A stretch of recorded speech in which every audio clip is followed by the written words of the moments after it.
Welcome to Two Open Doors, the podcast that explores our power to open or close the doors of relationship with the important people in our lives. We hope you'll learn from and share your wisdom with our community. Thanks for joining us. Hi, I'm Claude Cruz. Now that we've opened the door in our exploration of this vast space of relationships, we need to decide where we want to start. Sensibly enough, I think the answer is, let's start at the start. Our most important relationship is with ourselves.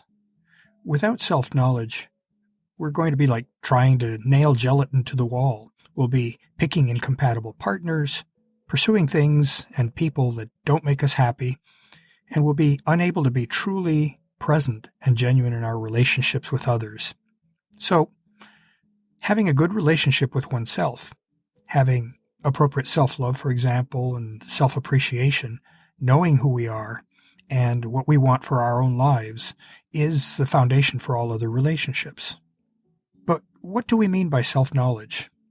Briefly, there are two pieces to that puzzle. One is who we are, and the other is how we act.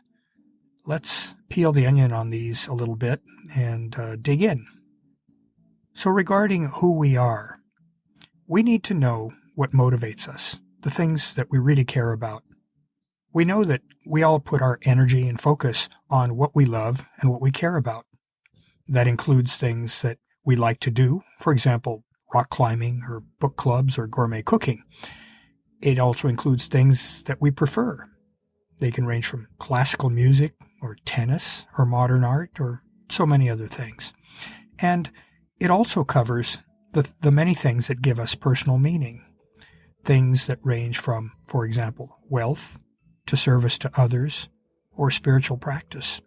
There's no one-size-fits-all. We all differ in each of these dimensions.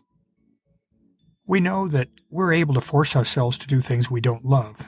We all remember being asked to wake up to get to high school classes on time when we'd much rather sleep till noon. But we can use discipline, or we can be motivated by fear of consequences if we don't do what we're supposed to be doing, or we can have a belief that something that is disliked by us is still worth doing. But we're basically built to pursue our self-interests. Knowing what we believe in, the lens through which we interpret all of our interactions with the world, is really important stuff. What we believe in biases and in a real sense effectively distorts how we perceive our experiences and interactions. That means that there's truly no such thing as seeing the world objectively. That's just the way human cognition works. We're neurobiologically creatures who take context into account when we interpret the things that are going on around us. We can interpret any given occurrence in different ways.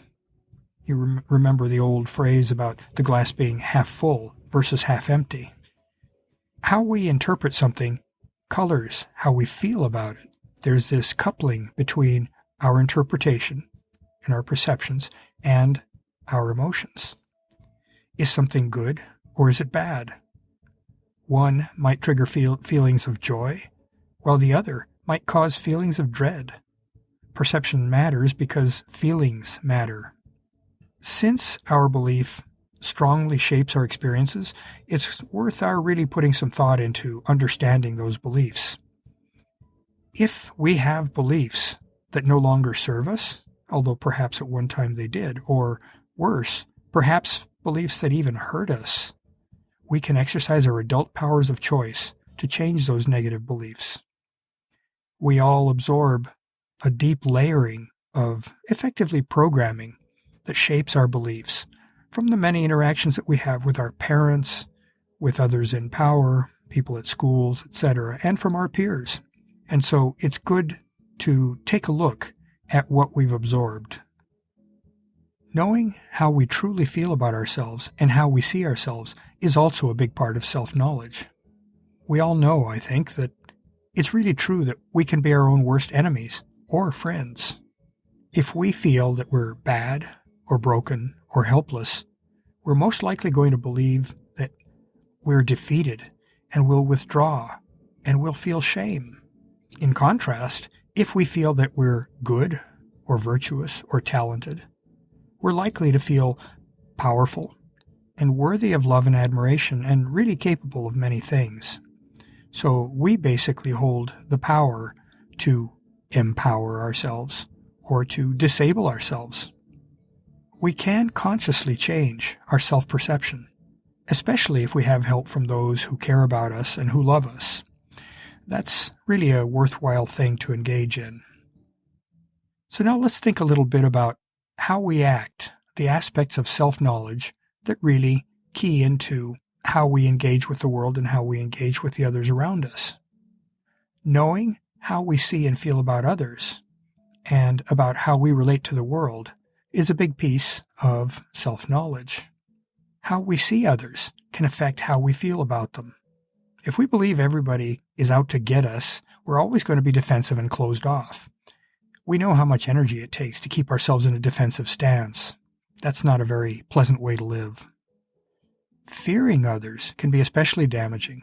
That can turn life basically into a zero-sum game in which we need to preserve ourselves by beating everybody else to the draw and making sure that they lose.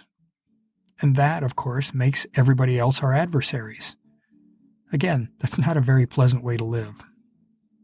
When we consider the face or image that we present to others, we realize that that also strongly colors how they respond to us.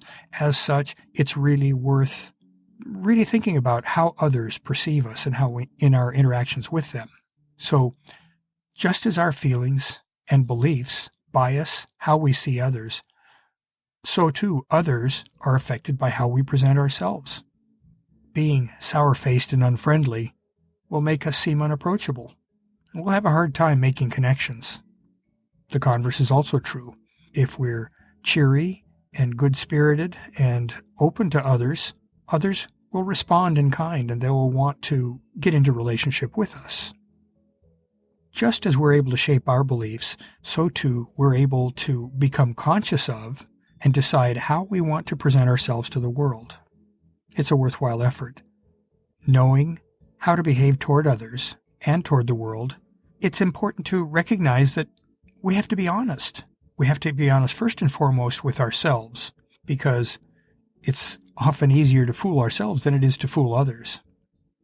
Knowing how we behave toward others and toward the world is an important part of self-knowledge. We need to approach that with self-honesty and with clarity of vision. We know that self-honesty can be elusive sometimes. We can be very good at fooling ourselves, perhaps easier to fool ourselves than it is to fool others. We humans are very adept at self-delusion. We're inclined to see the world the way we think it should be or the way we wish it to be, not necessarily as it actually is. Being aware of our feelings and desires is a good step toward seeing our behavior realistically. That requires self-reflection. We have to be able to slow down, get out of high gear, and get into a sufficiently quiet space in our own heads that we can be in touch with our feelings and that we can recognize what our desires are. In our relationships, we need to consider how our attitudes and actions affect the others around us.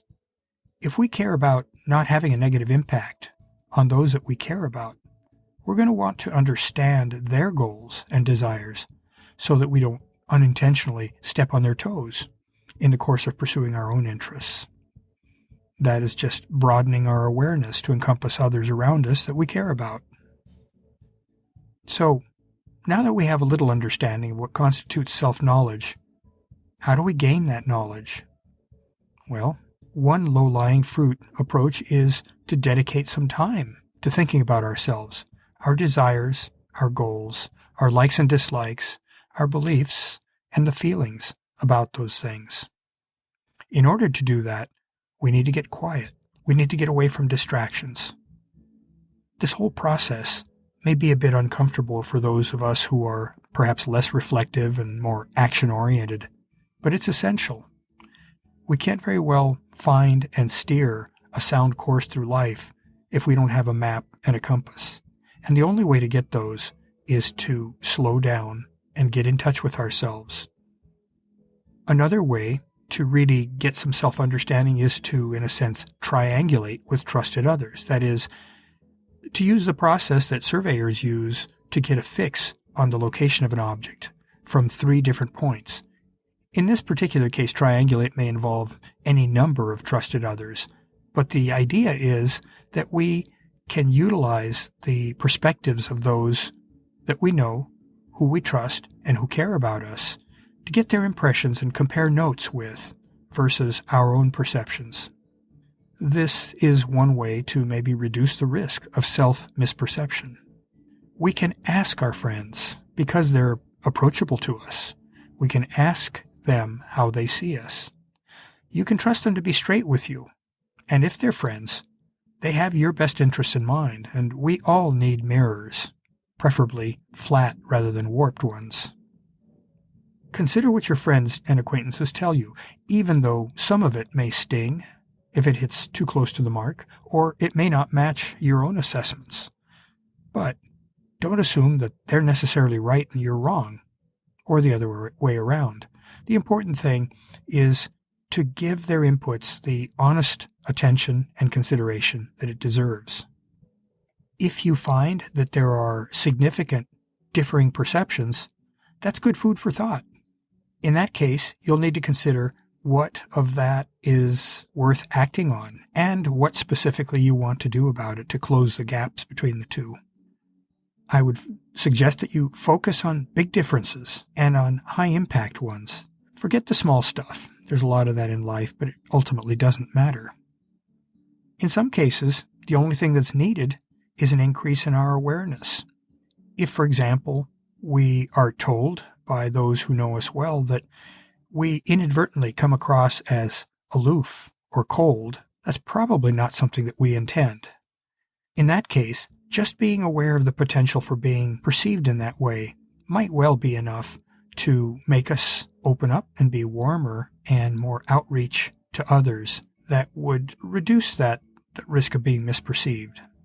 And again, if there are big differences between the way you see yourself and what you might want to become, come up with a plan. Changes, especially big changes, won't happen by themselves. So, now that we have a bit more self-knowledge, we need to decide, what do we want to be? Why bother with all this effort toward acquiring self-knowledge? The main reason is it gives us choices. We can choose to be our best selves, as we define best, for both ourselves and for others. And of course, we're all a work in progress, lifelong.